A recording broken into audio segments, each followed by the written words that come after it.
get wiped eventually afterwards. They are moving the cart this entire time though. Josh is on it, and now you actually have that black affinity on it. So very strong push.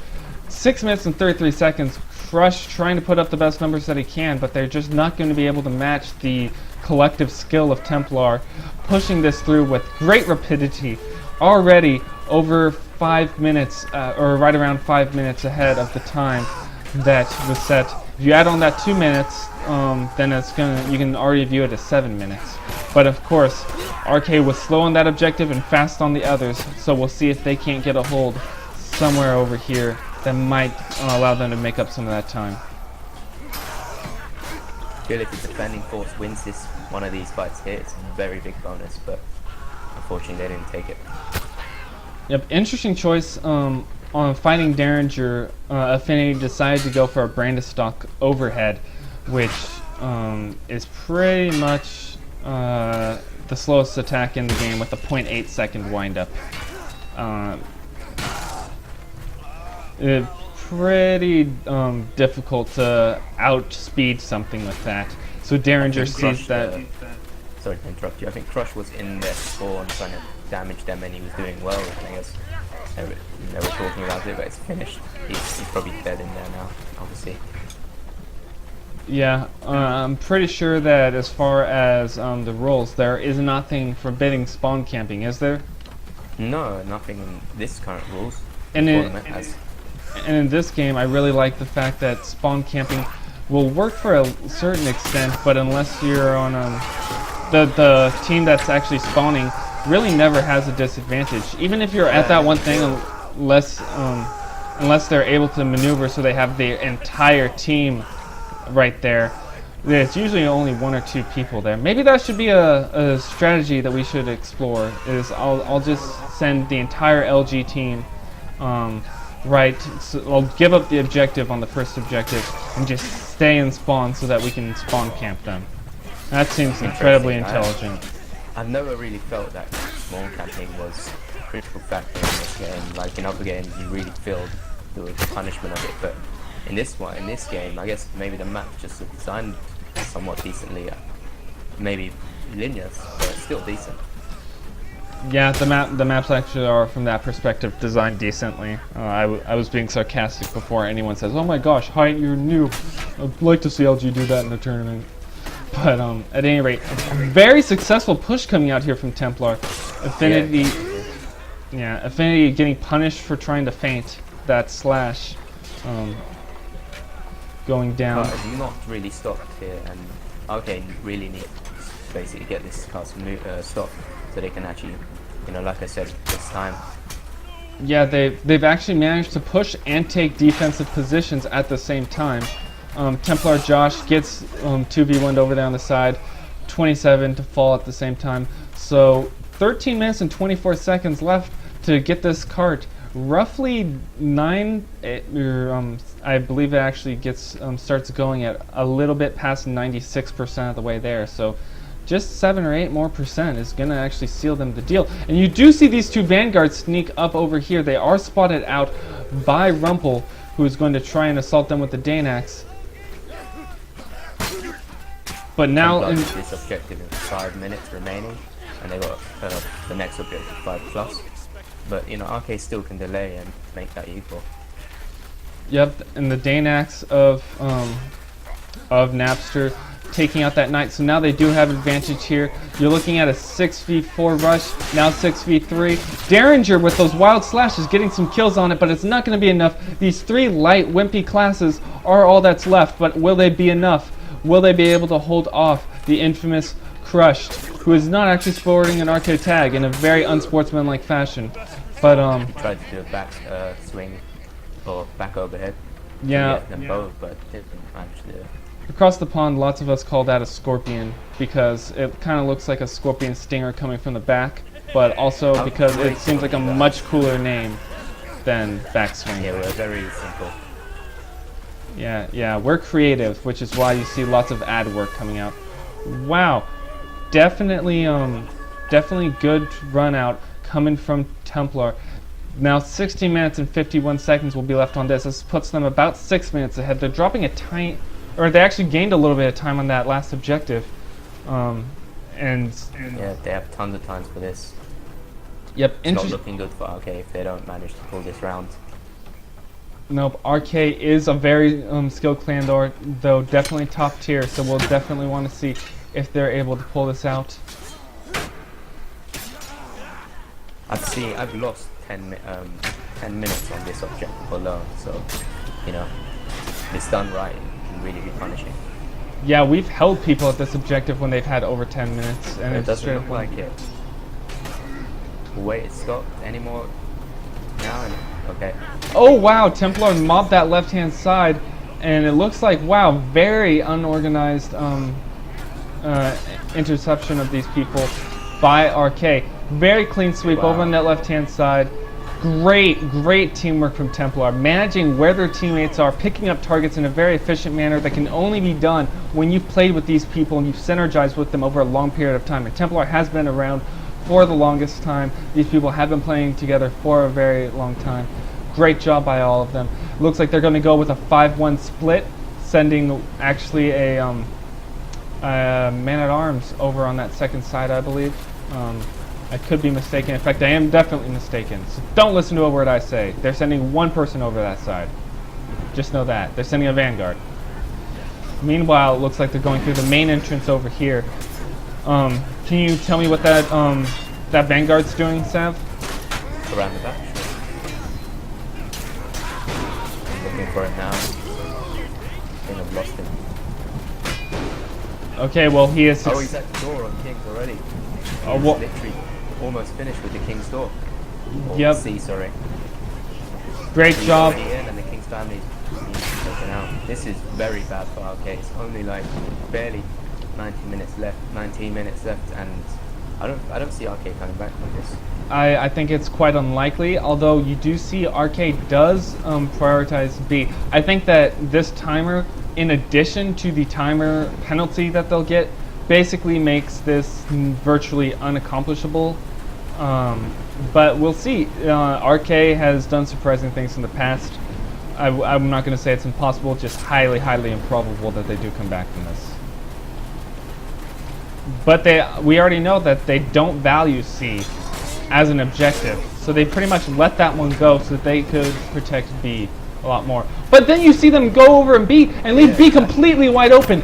Horrible disorganization from RK, completely uncharacteristic of the performance we've seen from them in the past and for the rest of this tournament. You see them getting basically dominated over here. Affinity taking out Queen Suns quite handily. And now all they're left with is 2 people left in C, and that very easy to accomplish objective A. You can even accomplish A at this point in this amount of time. They can get a guaranteed accomplished objective A just using the catapult. They've got a vanguard on the catapult, and he's looking to be. He seems like going for the tower first. We call that the front gate. Yeah, going over, and we actually like to. In NA, or at least in LG, we like to try to get it a little bit further into that front gate or whatever, to just not allow the archer to get up to that front gate. Yeah. It's very good tactics. Unfortunately, not a lot of people employ it, most times at least. Yeah, if you just take out the 2 ramps leading up to that, you basically virtually neutralize the purpose of the entire wall for archers counter-arching over it onto you, while you still get the cover from archers walking up to it. So you see that you have 27 able to actually use that as cover while he tries to still hit the archer.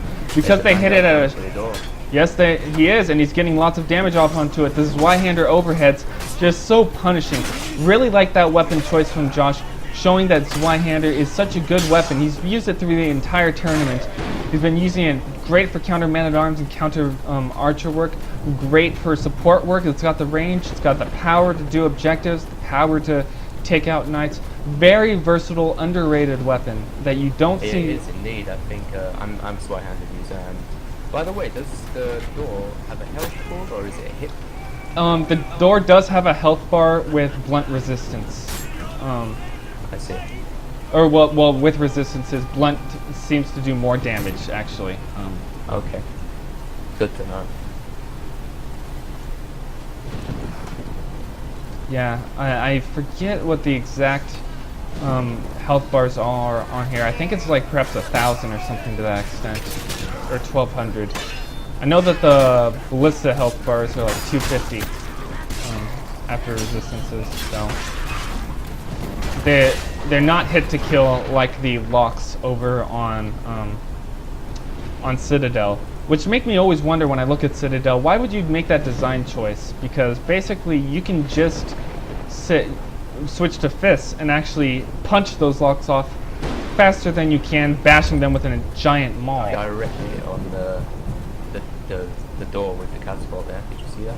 Yes, I did, and that's definitely what they. With this amount of time, they can do that and actually get a pretty much guaranteed door. And at this point, that's the last door standing. They can just send people in to cause chaos and mayhem. One thing that I've actually seen employed rather handily is if you actually have someone doing an engagement right in front of the door and the wall is up especially, you can coordinate with your catapulter to actually get the damage off onto them. Now let's see if they're... Yep, they do sneak around. They could have left that left camp up to try to be a distraction to see if RK was going to send people over there, and it looked like they did draw one knight over there initially, but they don't care at this point. They just want to get this over with. One Swinehander overhead, we'll take it out. Looks like this may be the entire tournament. Affinity takes out 2 members. You see WJ doing everything that he can to try and prevent this. This is an RK hold, 3 peasants left. This could be one of the fastest times that I've seen in competitive play, especially against 2 such juggernauts of teams. Usually these matches are usually rather one-sided if you see a time like this, but against a team that also... very good team. I don't think I've seen RK lose by this much time. Maybe they just got kind of demoralized by the Templar attack from the last 2 objectives that they were in a kind of disarray. Yep, and then the catapult Derringer standing too close to that wall, getting taken out for it. You see DJ hands-free trying to give some counterarching pressure over there on the right-hand side of the screen.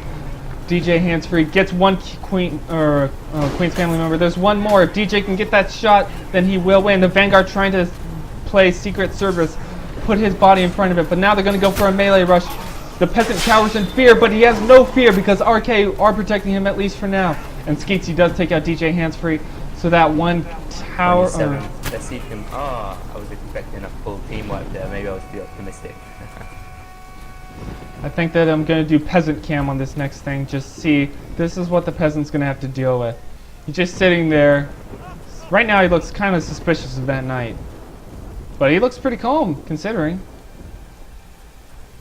I don't think he realizes that all of his friends have not only died, but their bodies have disappeared into the ether. He's in a good spot as well. He can't be shot from with an archer. Yep. Well, I think... Really hard. Yeah, it's a very difficult shot to make as an archer, but you see 27 proving that you can still do it from outside of the door. Beautiful jab. The good game, well played, come out from both sides. Tremendous play from both teams. RK faltered a little bit on that first objective on attacking, but all the other objectives were done in a fairly repetitious manner. And you see Templar, we were wondering if they were going to be able to keep up the momentum they got from that first objective, and they have in extraordinary fashion. One of the best attacking runs I've ever seen. Some of it seemed like sloppy play from RK as well. I'm not going to rule that out. But I know that Templar did an amazing job. Sound, strategic execution of all their objectives. Cannot applaud them enough. Great job and great tournament. A great end to it.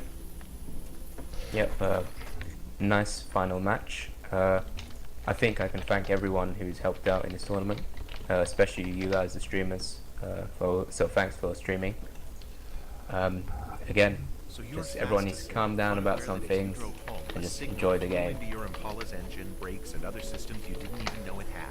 Yep. I'm going to take Napster's request for Welcome to the Jam, so that we can go over a little bit of what happened.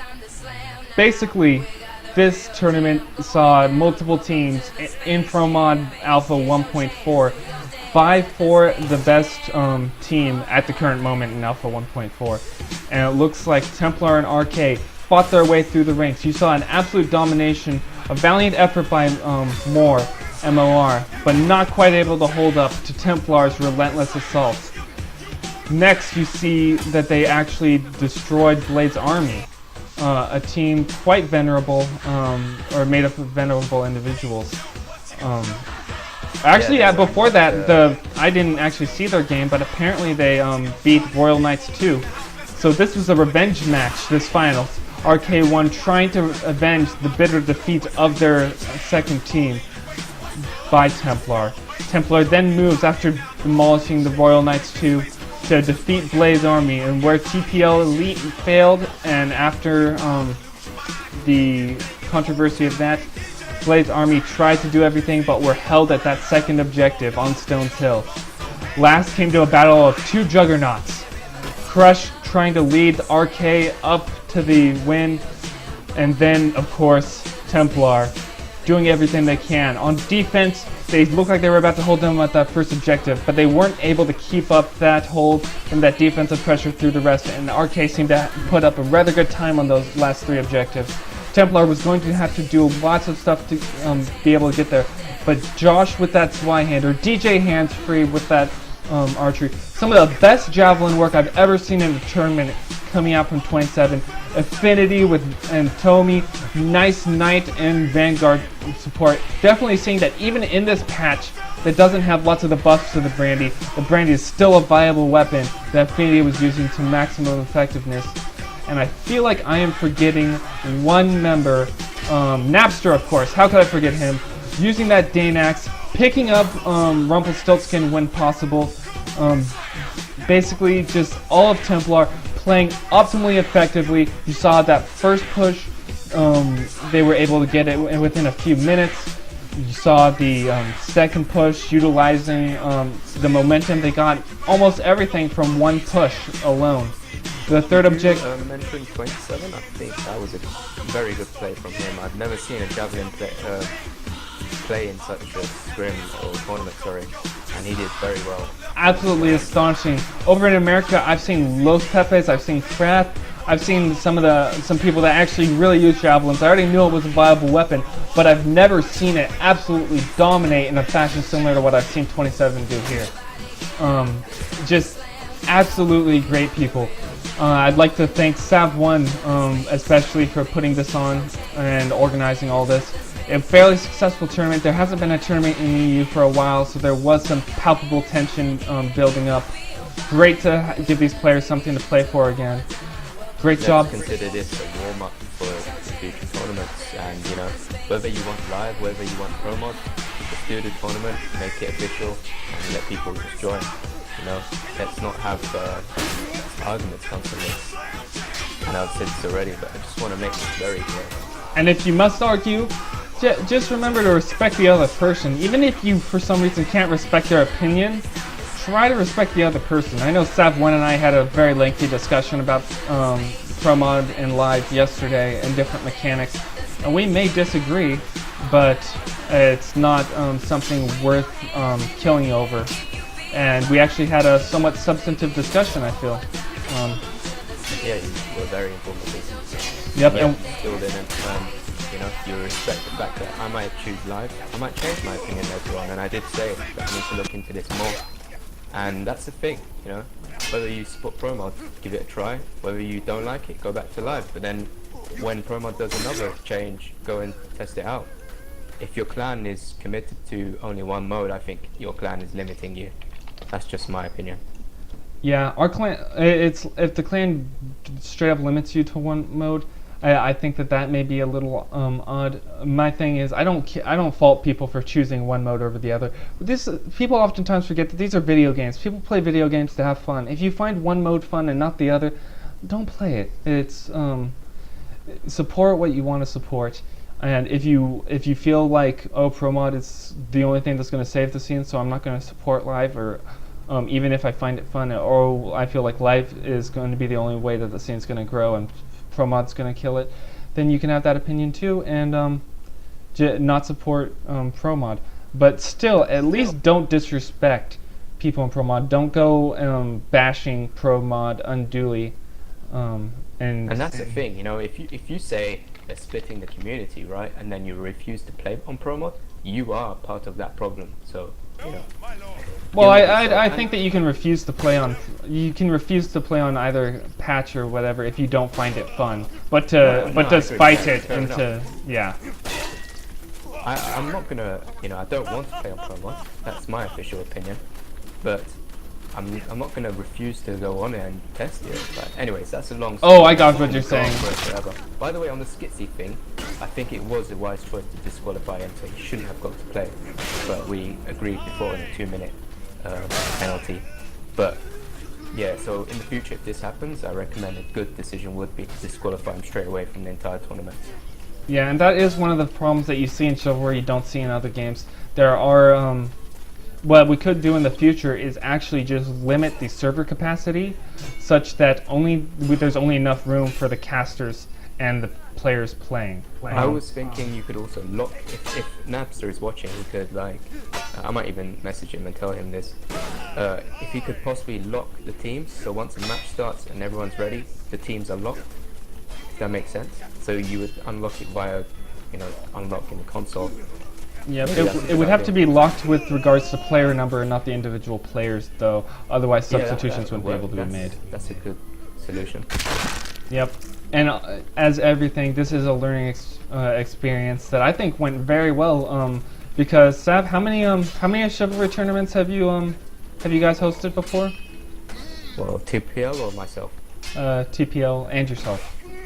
I've hosted other tournaments in other games, and they were kind of regulated. There wasn't like mass admin, so maybe some mistakes I've done here was because I'm used to people just running tournaments